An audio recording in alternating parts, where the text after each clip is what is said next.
ডিবির ডিবির লোক আসছে, নিয়ে যাচ্ছে। এটাই জাস্ট বলে সে আমাকে চলে গেছে। আমি তাকে আটকানোর ট্রাই করছি, কিন্তু সে আমাকে বাসার ভিতরে। আসসালামু আলাইকুম, আমি সুমাইয়া চৌধুরী। আমার হাজবেন্ডের নাম আবু সাইদ পিয়াস। রাত আনুমানিক 3টার দিকে নিচ থেকে ইন্টারকম একটা কল আসে।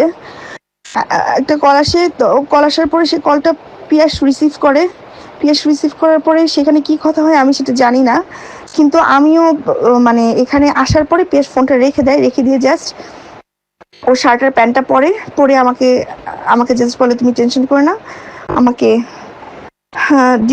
ডিবির লোক আসছে, নিয়ে যাচ্ছে।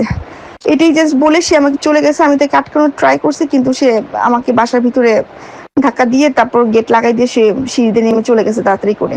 এখন আমার তো ছোট 2টা বাচ্চাও আছে, যার জন্য আমি আর নিচে নামতে পারিনি। তাই মানে কারা কিভাবে কি আসছে আমি জানি না, কিন্তু আমার যে ড্রাইভার ছিল, ড্রাইভার আঙ্কেল, তো ওই ড্রাইভার আঙ্কেলকেও মানে বের করে ওনার ফোনটা সিজ করে নিছে।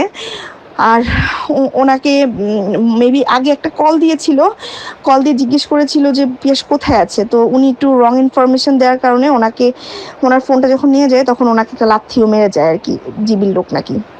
আর ওকে একটা মাইক্রোতে করে নিয়ে গেছে। তো এইটুকুই শুধু আমি জানি। এরপর এখন কি হচ্ছে আমি কিছুই জানি না।